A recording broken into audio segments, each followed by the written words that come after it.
بسم اللہ الرحمن الرحیم۔ السلام علیکم ورحمۃ اللہ وبرکاتہ۔ ناظرین، یہ کہانی ہے آج سے 92 سال پہلے کی، جب ایک گاؤں کے پورے لوگ تقریباً 150 لوگ اچانک غائب ہو گئے۔ یہ بات ہے 26 نومبر 1930 کی، جب کینیڈا کے ایک اخبار دی میریڈین جنرل نیوز پیپر کے فرنٹ پیج پر ایک خبر شائع ہوئی جس کا ٹائٹل تھا ولیج آف دی ڈیڈ۔ اس خبر نے پورے کینیڈا میں خوف کی لہر دوڑا دی، کیونکہ نارتھ کینیڈا میں ایک پورا قبیلہ راتوں رات بنا کسی وجوہات اور بنا کسی نشانات کے کہیں غائب ہو چکا تھا۔ ناظرین، نارتھ کینیڈا کے دور دراز علاقے میں ایک جھیل تھی، اینجوکیونی جھیل، جس کے کنارے پر ایک چھوٹی سی بستی میں اسکیمو نامی قبیلہ رہتا تھا۔ اس میں قریباً 100 سے 150 کے قریب لوگ رہتے تھے جو اس جھیل سے مچھلیاں پکڑ کر اپنا گزارا کرتے تھے۔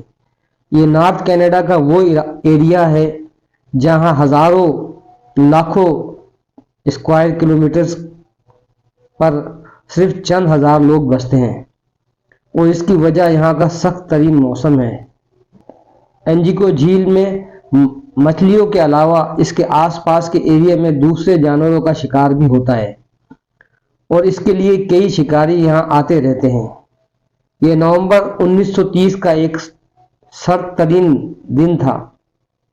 جو لیبل نامی ایک شکاری اس علاقے میں شکار کے لیے آیا، وہ سارا دن شکار کھیلتا رہا، اور شکار میں وہ اس قدر مصروف ہو گیا کہ اسے پتہ ہی نہیں چلا کہ کب اندھیرا ہو گیا۔ اس کے ذہن میں ایک آئیڈیا تھا کہ وہ پہلے کی طرح اینجیکونی جھیل کے کنارے ایسکیمو نامی قبیلے میں جا کر رات گزار لے گا۔ اس قبیلے کے لوگ باہر سے آنے والے لوگوں کی مہمان نوازی کرنے کے لیے کافی مشہور تھے، لہذا جو لیبل نے اپنا سامان باندھا اور اسکیمو کی طرف قدم بڑھانے لگا۔ یہ ایک چاندنی رات تھی، لیکن دور دور تک بالکل خاموشی چھائی ہوئی تھی۔ نہ ہی کوئی شخص نظر آ رہا تھا، وہ صرف اپنے قدموں کی آہٹ اور چلنے کی آواز ہی کو سن پا رہا تھا۔ حالانکہ جو لیبل پہلے بھی ایسا کر چکا تھا، لیکن آج کچھ نہ کچھ غیر ضروری اور اب نارمل نظر آ رہا تھا۔ ویسے عام طور پہ وہ جب بھی اس بستی کے قریب پہنچتا تو کتوں کے بھونکنے کی آوازیں آنے لگتی تھیں، جو کہ بستی والوں نے ہی پال رکھے تھے۔ لیکن آج کے دن بستی کے قریب پہنچنے پر بھی صرف ویرانی اور سناٹا تھا۔ یہ سب کچھ محسوس کرتے ہوئے جو نے اپنے قدموں کی رفتار کو بڑھا دیا۔ اس کو لگ رہا تھا کہ شاید گاؤں والے سو رہے ہیں یا پھر کہیں گئے ہوئے ہیں۔ اب دور سے ہی وہ بستی کے خیمے بھی دیکھ پا رہا تھا، جن میں سے دھواں اٹھتا ہوا بھی دکھائی دے رہا تھا، لیکن قریب پہنچنے پر بھی اس کو کسی کی آواز سنائی نہیں دی۔ فائنلی جب وہ بستی میں داخل ہوا تو وہ یہ دیکھ کر حیرت زدہ رہ گیا کہ یہاں پر نہ کوئی انسان ہے اور نہ ہی کوئی جانور۔ اس سے بھی زیادہ جو کے لیے حیرانی کی بات یہ تھی کہ کچھ گھروں کے اوپر سے دھوئیں اٹھتے ہوئے دکھائی دے رہے تھے کہ جیسے ان کے اندر کوئی موجود ہو۔ وہ ایک خیمے میں گیا، لیکن وہاں بھی کوئی موجود نہیں تھا، اور ایسا ہی حال سارے خیموں کا تھا۔ شاید جو لیبل یہ سارا منظر اندیکھا کر کے وہاں سے چلا جاتا، لیکن ایک چیز ایسی تھی جس نے جو کو اور زیادہ پریشان کر دیا۔ کچھ گھروں میں کھانا پکانے والے برتن چولہے کے اوپر موجود تھے، لیکن ان میں کھانا جل چکا تھا، یعنی کسی نے رات کے لیے کھانا بنانے کے لیے رکھا تھا مگر وہ کھا نہیں سکا۔ یہاں تک کہ بستی کی عورتیں جو کپڑے سلائی کرتی تھیں، وہ کپڑے بھی وہاں موجود تھے، اور سوئی میں دھاگا بھی ڈلا ہوا تھا۔ ایسا معلوم ہو رہا تھا کہ شاید بستی کے لوگ اچانک ہی یہاں سے کہیں چلے گئے ہیں، پر آخر گئے کہاں؟ جو لیبل نے پوری بستی کی تلاشی لینا شروع کر دی۔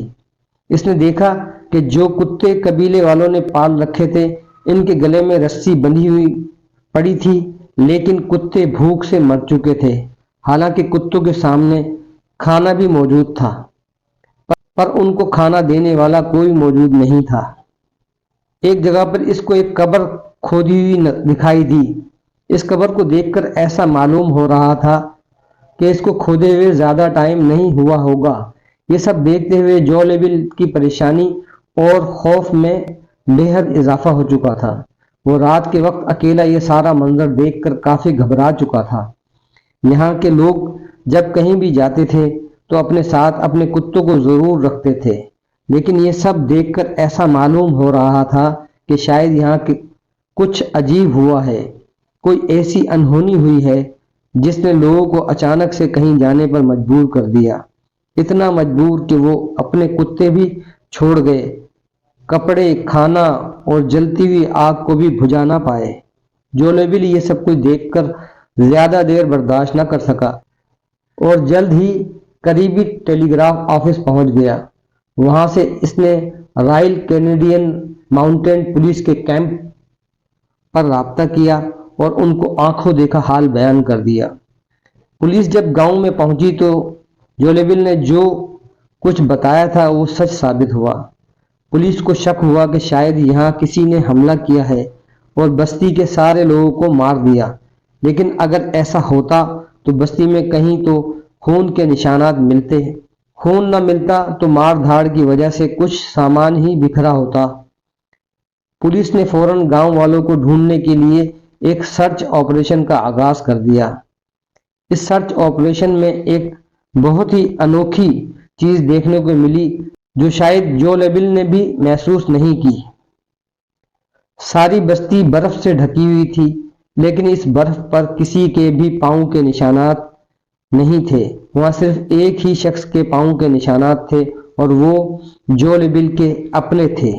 یعنی اگر اس بستی میں جو کے علاوہ کوئی آیا نہیں اور کوئی گیا نہیں تو پھر بستی والے گئے تو گئے کہاں؟